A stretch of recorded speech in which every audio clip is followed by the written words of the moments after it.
Alors justement, dans cet épisode, on va voir maintenant les listes. Qu'est-ce que c'est une liste? Alors une liste, il y a plusieurs moyens de les écrire. Si je fais la liste la plus simple, donc c'est avec des crochets. Par exemple, je voudrais avoir une liste qui contient toutes les lettres de l'alphabet. Ça fait beaucoup, je vais en enlever quelques-unes. On va se contenter des 3 premières. Donc là, j'ai une liste qui contient toutes, en tout cas les 3 premières lettres de l'alphabet.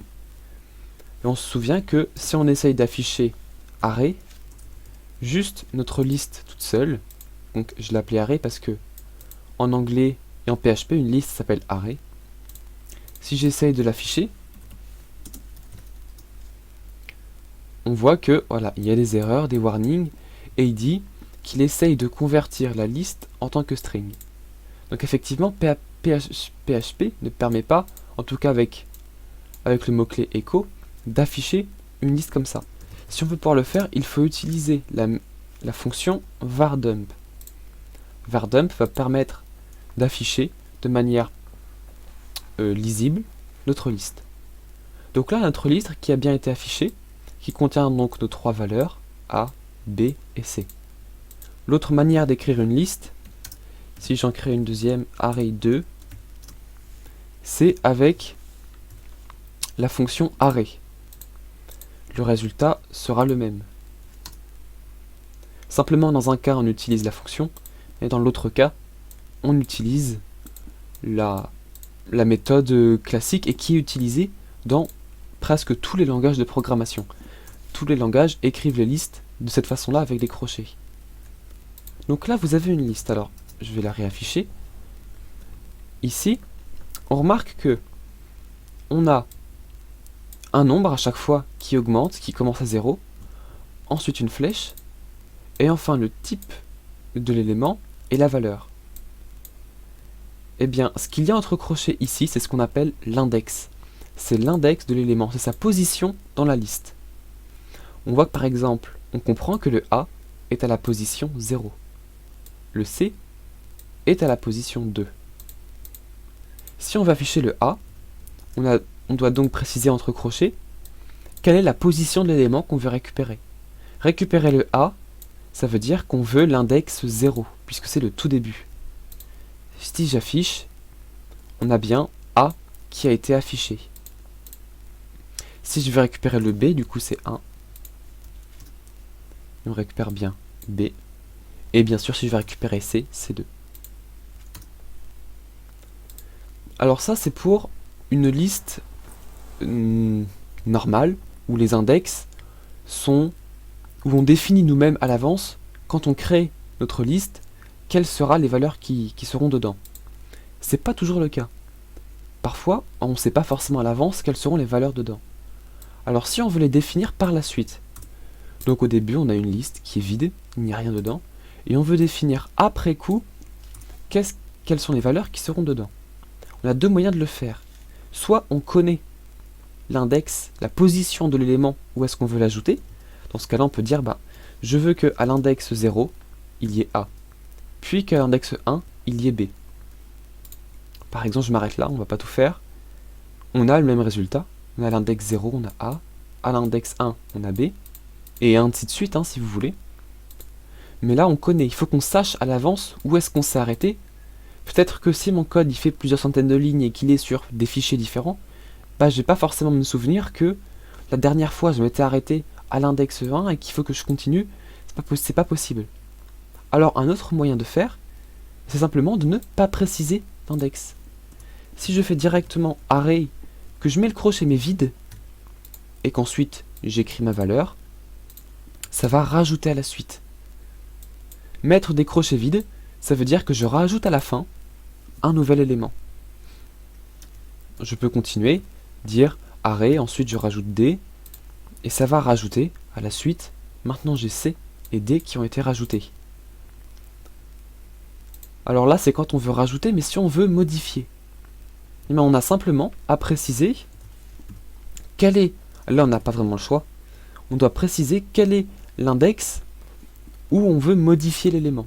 Par exemple, je veux qu'à l'index 2, je veux remplacer la lettre par un E. Donc là, on a 0, 1. Dans la continuité, on a 2. Et ici, c'est C. On va même mettre autre chose. On va dire G. Je vais pas l'écrire comme ça. Donc là, je vais mettre des guillemets doubles parce qu'il y a déjà un apostrophe. Alors, j'ai remplacé l'élément 2. Donc là, on dit que à l'index 2, je veux mettre autre chose. On va réafficher cette valeur. Et donc là, on voit que maintenant, l'élément 2, j'ai autre chose. Avant, on avait ici un C, et maintenant, on a une nouvelle valeur. Donc c'est de cette façon qu'on peut modifier un nouvel élément. Alors ça, c'est pour une liste où les éléments sont mis par défaut de 0, 1, 2, 3. Les index sont générés automatiquement. Parfois, c'est pas ce qu'on veut. Parfois, on veut pouvoir nommer les positions. On veut pas que ce soit 0, 1, 2, 3. On veut donner un nom particulier. Et quand c'est comme ça, on travaille avec un type de liste particulier, c'est le dictionnaire. Alors, on va reprendre en fait la même syntaxe que pour la liste normale. On voit qu'on a l'index, une flèche, et ensuite la valeur qui est associée à l'index. En fait, on appelle ça une paire clé-valeur. La clé, c'est l'index, ou c'est ce qu'on décide d'appeler notre valeur, puis la valeur. Pour que ce soit plus clair, autant faire un vrai exemple. Là, je vais créer une liste qui définit une personne. Par exemple, je sais pas, on va mettre différents types de variables différentes. Voilà, isAdmin, par exemple. Voilà, ça va être un moyen de faire différents types d'exemples. Donc là, on a une liste, mais particulière, puisqu'on définit nous-mêmes quelle est la clé. Là, c'est pas 0, 1, 2, 3. On décide d'avoir en premier le nom, puis l'âge, puis isAdmin. Alors, si on décide d'afficher tout ça, qu'est-ce que ça nous donne?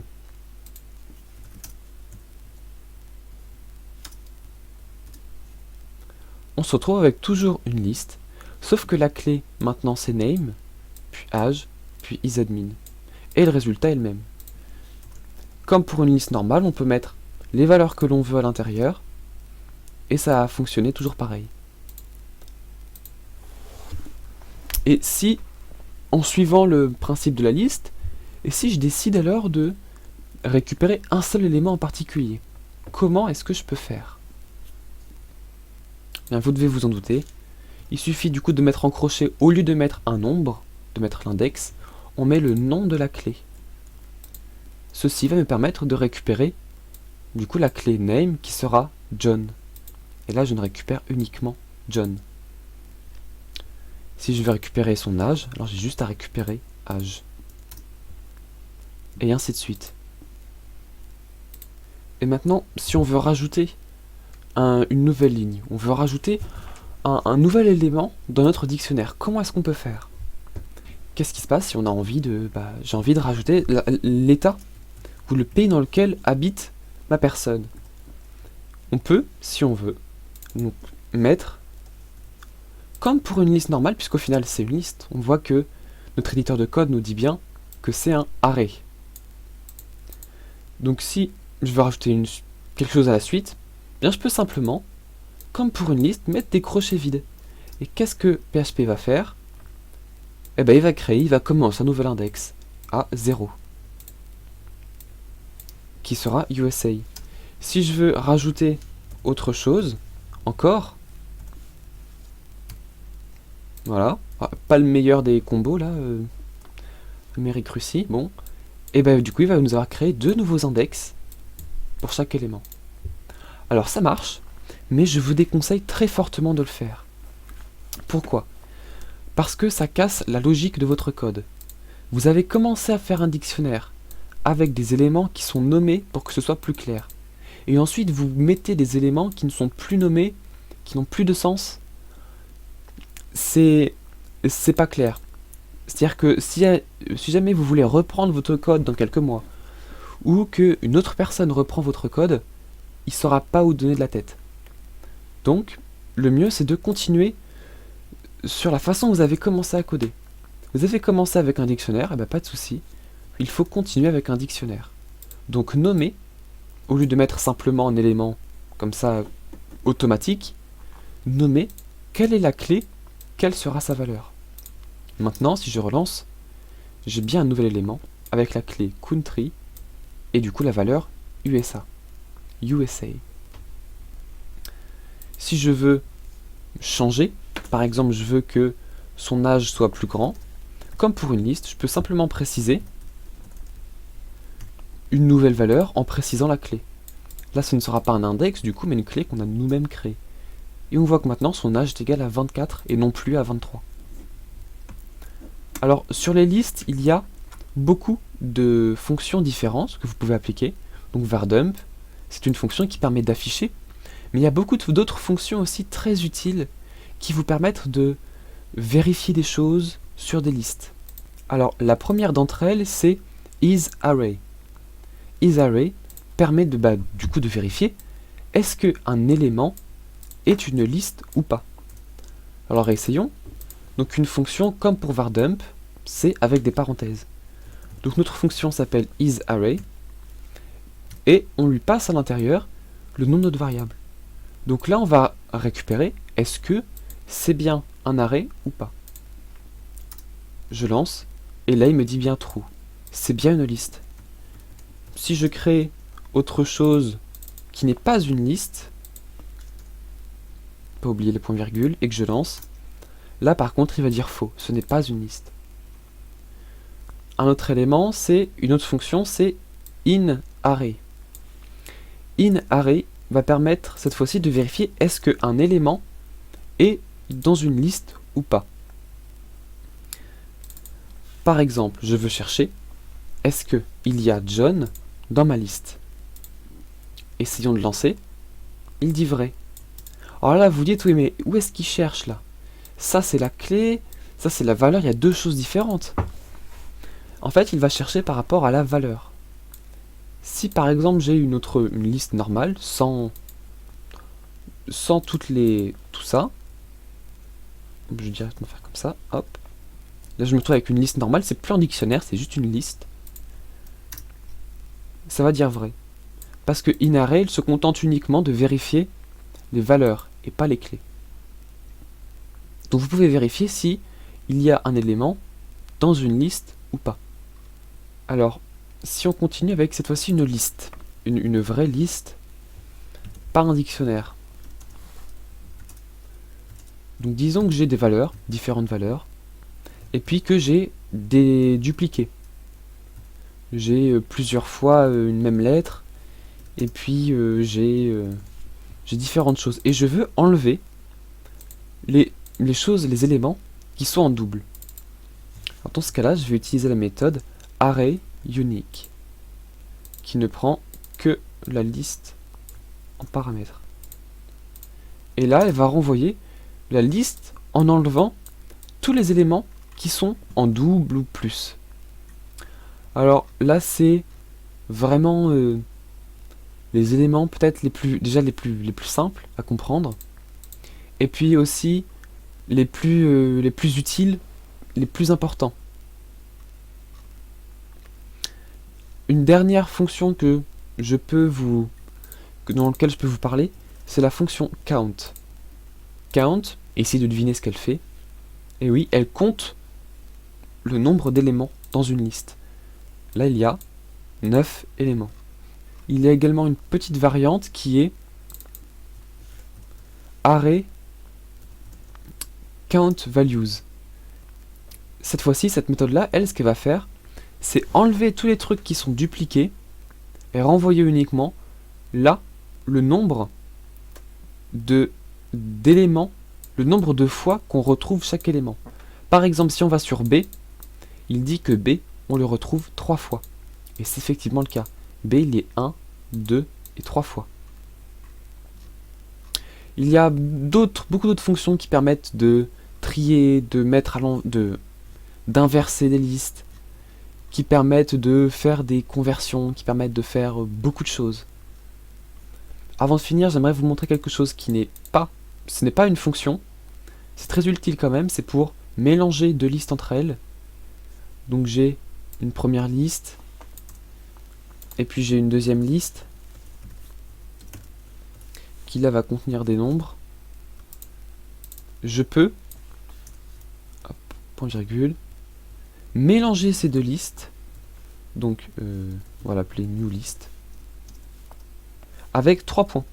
3 points, ça va permettre de casser la première liste et d'en mélanger plusieurs entre elles. Si maintenant je l'affiche,